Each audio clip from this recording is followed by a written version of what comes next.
Hello बच्चों, कैसे हो आप सब? पहले तो हैप्पी न्यू ईयर आप सबको। और जैसे कि पता है नए साल में आपकी डेट शीट भी आ चुकी है, ठीक है? और आप लोग सब इस वक्त पढ़ाई पे लग रहे होगे, ठीक है? आजकल सब घर में यही चल रहा होगा कि बच्चों पढ़ लो, अब तो डेट शीट आ गई है ना? सबके घर में यही चल रहा होगा। तो हम डेट शीट के बारे में अब डिस्कस करने नहीं आए हैं। जैसे कि आप लोग ऑलरेडी डाउनलोड कर चुके होंगे कौन सा एग्जाम कब, जैसे 27 को इंग्लिश है, देन साइंस है, देन 13 को आपका कंप्यूटर है, 15 को सोशल साइंस है, 17 को हिंदी एंड 21 को मैथ्स है, ठीक है? अब आपके पास बचे हैं सिर्फ 2 मंथ्स। 2 मंथ्स भी मत समझिए, आप ये समझिए आपके पास बचे हैं 35 डेज। अगर आपको 95% मार्क्स गेन करने हैं इन 35 डेज में, राइट? क्योंकि बेटा लास्ट के जो डेज होते हैं वो आप जो स्टार्टिंग में जो आपका सब्जेक्ट है इंग्लिश, आपको उस पर फोकस करना है। क्लियर? सो हम कैसे पढ़ाई करें, कैसे हम एक स्ट्रेटजी बनाएं जिससे कि हमारे मार्क्स 95% तक हम उसको गेन कर लें, ठीक है? तो आपको करना कुछ नहीं है बेटा। आप कैसे करेंगे हम आपको एक एग्जांपल के तौर पे समझाते हैं, ठीक है? देखो बेटा, सबसे पहले जैसे हमने आपको बात करी इंग्लिश के सिलेबस की, ठीक है? जैसे आपको पता है कि टोटल चैप्टर्स जो हैं वो 28 चैप्टर्स हैं, ठीक है? तो यानी कि आपको 28 डेज में उसको ख़त्म करना है। पर डे आपको एक चैप्टर पढ़ना ही पढ़ना है। अदरवाइज़ आप ये सोचो कि नहीं हम इंग्लिश लास्ट में करेंगे, तो फिर आपको गड़बड़ हो जाएगी। जैसे कि एक आपको मैं एक छोटा सा एग्जांपल देती हूँ। जैसे आपके घर में फैमिली मेंबर्स होते हैं, पापा मम्मी हैं, भाई बहन हैं, ठीक है? तो सबसे ज़्यादा पापा से डरते हो, मम्मी से कम डरते हो, तो समझ लो पापा आपके मैथ्स से हैं, मम्मी साइंस से हैं, ठीक है? सिस्टर ब्रदर आपके एसएसटी हो गए, राइट?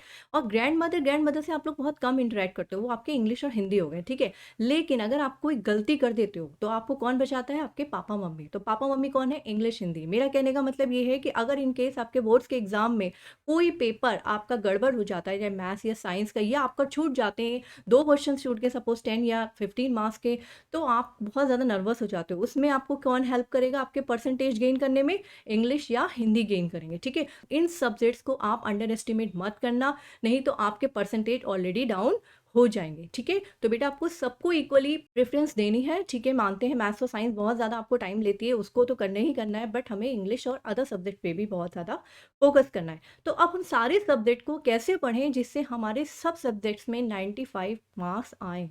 तो उसके लिए हमें बेटा क्या करना है, देखो मैंने एक टेबल बनाई है, ये आपको टेबल बनानी है। कैसे बनानी है टेबल? एक A4 शीट लेनी है, ठीक है? जैसे मैंने आपको एग्ज़ाम्पल दिया है यहाँ पर मैथ्स के सिलेबस का, ओके? तो आप A4 शीट में सबसे पहले चैप्टर्स का एक ब्लॉक बनाएँगे, देन एनसीईआरटी का, उसके बाद देन आप सैंपल पेपर पीवाईक्यूज़ का, एंड देन आप कोई अनदर बुक से आप उस चैप्टर को पढ़ रहे हैं तो वो ब्लॉक बनाएँगे। आपको करना क्या है? आपको सबसे पहले वो चैप्टर्स उठाने हैं जो सबसे ज़्यादा मार्क्स के आपके पेपर में आते हैं, ठीक है? जैसे मैंने यहाँ पे एक एग्जांपल के तौर पे सारे चैप्टर्स लिख दिए आपके मैथ्स के। सबसे ज़्यादा जिस चैप्टर से क्वेश्चंस आते हैं वो है आपका अलजेब्रा, ठीक है? 20 मार्क्स के। क्लियर? उसके बाद आपका क्या आता है? ज्योमेट्री आती है, देन ट्रिग्नोमेट्री के सबसे ज़्यादा आते हैं 12 मार्क्स के, देन स्टैटिक्स 11 मार्क्स की, मेंसुरेशन 10 मार्क्स का, नंबर सिस्टम 6 मार्क्स के, कोऑर्डिनेट ज्योमेट्री 6 मार्क्स की। तो इस तरह आपको बेटा हर सब्जेक्ट का लिखना है। तो ये मैथ्स का सिलेबस हो गया। अब क्या करना है? सपोज आपने अलजेब्रा कर लिया, किससे करा? सबसे पहले एनसीईआरटी से करना है, तो आपने यहाँ पर एक टिक लगा दिया। आपने एक एनसीईआरटी से इस चैप्टर को कंप्लीट कर दिया। उसके बाद उसी चैप्टर का आपने फिर सैंपल पेपर या पीवाईक्यूज करे, तो आपने उस पे टिक लगा दिया। अगर आप उसको किसी अनदर बुक से पढ़ रहे हैं, सपोज आर एस अग्रवाल से पढ़ रहे हैं या और किसी बुक से पढ़ रहे हैं, और वो आपने उस चैप्टर को उससे भी लगा लिया, तब आपने उस पर भी टिक कर दिया। क्लियर? तो ये चैप्टर आपका एक बार कंप्लीट हो गया। अब आपको एक बार चैप्टर कंप्लीट होने से तो नहीं होगा ना, आपको फिर से और प्रैक्टिस करनी पड़ेगी। तो मीन्स आपने एनसीईआरटी दोबारा लगानी है उसको, तो फिर आपने दोबारा लगा ली, देन आपने एक और टिक कर दिया। इसी तरह पीवाईक्यूज फिर से लगाए, फिर टिक कर दिया, तो आपको प्रैक्टिस होती जाएगी।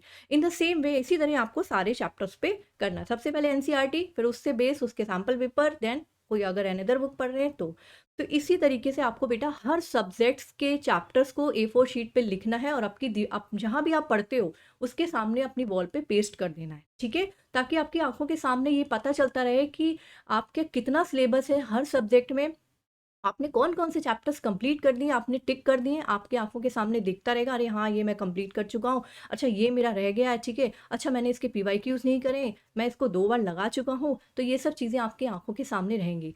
और आपको ये सब 35 डेज़ के अंदर कंप्लीट करना है, ताकि आप जो रेस्ट ऑफ द डेज़ जो आपके 15 डेज़ बचेंगे, उसमें आप बिल्कुल कूल माइंड से रहो। आपको ये टेंशन ना हो, अरे यार मेरे तो अभी पीवाईक्यूज़ रह गए हैं, मेरा तो अभी ये चैप्टर रह गया, ये कंप्लीट नहीं हुआ है। जो भी डाउट्स हैं उनको आप अलग एक कॉपी बनाओ, और उस डाउट को अपने ट्यूशन टीचर से या आप जिससे भी पढ़ते हो उनसे आप डिस्कस करो, ठीक है ना। तो 5th ऑफ फेब तक आपको सारा सिलेबस कंप्लीट कर लेना है, चाहे वो मैथ्स हो, साइंस हो, चाहे वो इंग्लिश हो, एसएसटी हो या आपका और सब्जेक्ट हो। क्लियर? ये आपको अपने माइंड में बैठा लेना है और अपने रूम में ये A4 शीट पर अपने सारे सब्जेक्ट के सिलेबस लिख के ऐसे ही बॉक्सेस बना के अपनी दीवार पर पेस्ट कर लेने हैं, ताकि आपको ये पता रहे कि आपने क्या क्या कर लिया है, क्या क्या रह गया है, ठीक है, और किस चीज़ों पे आपको सबसे ज़्यादा फोकस करना है। ओके, ये सब चीज़ें आपको करनी है। तो इसी तरह बेटा देखो, इंग्लिश में भी आपको ऐसे ही करना है। इंग्लिश में जैसे आपको पता है कि लिटरेचर 40 मार्क्स की आती है, क्लियर। बहुत सारे बच्चे सोचते हैं इसको तो हम एंड टाइम में पढ़ेंगे, राइट। वैसे तो आपका प्री बोर्ड हो चुका है, आप लोगों को बहुत कुछ पता भी चल चुका होगा कि आपके कितने मार्क्स आए हैं हर सब्जेक्ट में, ठीक है। प्री बोर्ड में आपको पता है शायद बहुत बच्चों के मार्क्स डाउन आए होंगे। आजकल आपके घरों में और आपके आस पड़ोस में यही चल रहा होगा आपके पापा से, और शर्मा जी आज आपके बेटे का इस बार तो अब बोर्ड है, कैसी पढ़ाई चल रही है, तो आपके पापा या मम्मी का यही रिप्लाई होता है, हाँ बेटा पढ़ तो रहा है, अब देखते हैं रिजल्ट ही बताएगा, ठीक है ना।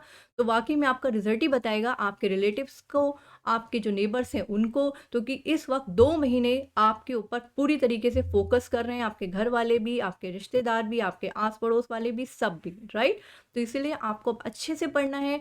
बहुत मस्ती कर ली, आप 2 महीने अच्छे से कमर टाइट कर लो और पढ़ना है। अगर आप वो फॉलो कर लिया अच्छे से, राइट, जैसे मैंने आपको बताया है, तो आपको 95% लाने से कोई भी नहीं रोक सकता। और प्लीज़ डिप्रेशन में नहीं जाना है, नर्वस नहीं होना है, और ये सोचना अरे मैं कर लूँगा, ठीक है ना। जो भी आपने प्री बोर्ड से जो चीज़ें आपने सीखी, अपनी गलतियों को सीखा है, उनको सुधारो, ठीक है। और उस पे काम करना शुरू करो कि हाँ, मैंने अगर ये गलती करी है, मैथ्स में मेरा ये वीक है चैप्टर, या साइंस में मेरा ये वीक है, तो उस और या इंग्लिश में मुझे यहाँ पे मैं कमज़ोर हूँ, ठीक है। और रही बात बेटा, जल्दी ही 20 मिनट्स ऑफ सीरीज़ आने वाली है आपकी, ठीक है। जो मैं इंग्लिश के लिए, आप कोई टेंशन मत लो। इंग्लिश में देखो, इंग्लिश के लिए मैं और एक चीज़ बता दूँ कि आपका जो भी मॉडल पेपर्स हैं, उसमें जो ग्रामर का पार्ट है, आप उसको डेली करो, ठीक है। डेली करो उसको, मतलब ये मत सोचो क्योंकि grammar is just like maths, ठीक है। आप प्रैक्टिस करोगे तो आपको होगी। रही बात लिटरेचर की, डेली एक चैप्टर के इंपॉर्टेंट क्वेश्चंस और मतलब क्वेश्चन आंसर रिवाइज करो, और चैप्टर की समरी अच्छे से पढ़ो।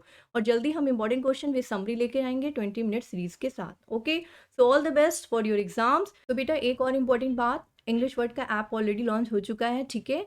और उसमें जो भी मैं आपको पढ़ाऊंगी, राइट, जो भी आपको समरी इंपॉर्टेंट क्वेश्चन होंगे, सब उस पर अपलोड हो जाएंगे, जो कि फ्री ऑफ कॉस्ट होंगे। आप वहाँ से जाके डाउनलोड कर सकते हो और देख सकते हो, ठीक है। और बाकी हमारा जो टेलीग्राम ग्रुप है उसको आप जाके ज्वाइन करो, उसका जो लिंक है वो डिस्क्रिप्शन पे मैं आपको दे दूंगी। तो इसी तरीके से आप बस हमारी वीडियोस को लाइक करो, चैनल को सब्सक्राइब करो, and all the best for exam. अब इधर उधर माइंड नहीं करना है, जो भी करना है अपनी पढ़ाई पे फोकस करना है, क्लियर। अगर आपको कुछ करके दिखाना है तो don't be depress, don't be nervous, and focus on your studies.